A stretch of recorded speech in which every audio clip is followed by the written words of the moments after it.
In 1956, Father Noire and Jacques performed their daily chores at a church in Tarascon, France. While investigating a disturbance, Noiret is raised into the air, set on fire, and burned to death. All the while, Jacques watches as he holds onto the priest's rosary.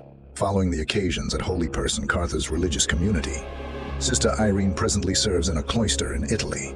Maurice works at a life experience school in France, where he has warmed up to a youthful Irish young lady named Sophie, as well as an educator and her mom, Kate.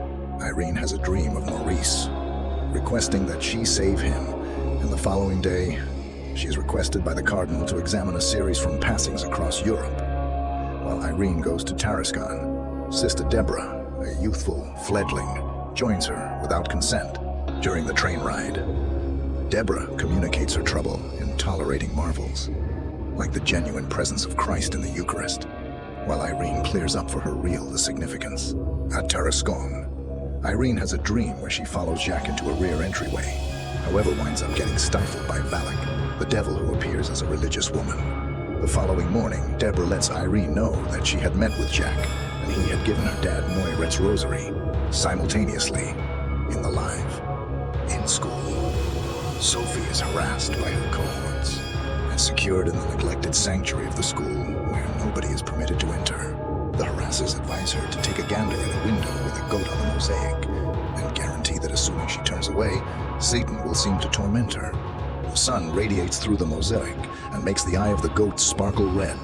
Irene and Deborah travel to Palais des Papes and meet with a custodian who lets them know that the devil they are researching was a holy messenger dismissed by God, and that the seal on the rosary is the family peak of Saint Lucy, who was martyred by an agnostic. However, she was set ablaze by the agnostic. She inexplicably didn't pass on. Saint Lucy's family protected her eyes and scattered all through the world. The bookkeeper recommends that the evil spirit is killing the relatives of Saint Lucy since it needs this artifact. The eyes, which were last known to be put away in a previous cloister, which is uncovered to be a life experience school in the current day.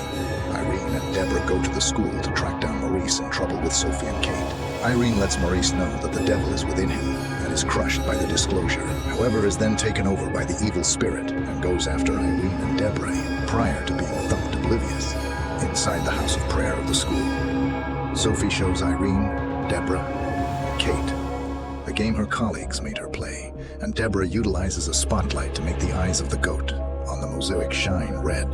The red light focuses toward where the eyes of St. Lucy are covered, and Irene tracks down the artifact. Deborah and Kate are isolated from Irene and Sophie to shield the school children from an evil spirit goat. Affected by the evil spirit, Maurice escapes and goes after Irene, while Sophie gets the artifact and takes off. Maurice pursues Sophie and causes the ringer tower working to implode. Irene tracks down Sophie inside, and Deborah reunites with the pair. Deborah concedes that she has seen a supernatural occurrence and has confidence. Irene utilizes the artifact against Maurice until he figures out how to hold it himself. He lifts Irene in the air and sets her ablaze, yet she doesn't consume, and she understands that she is a relative of Saint Lucy and can outfit a similar power related with the artifact. Irene and Deborah start to supplicate the expressions of establishment utilized in Christian festivals of the Eucharist and barrels of wine present at the previous cloister. Become the blood of Christ. As the blood of Christ drenches Valak, the evil presence perishes and is accursed back to damnation.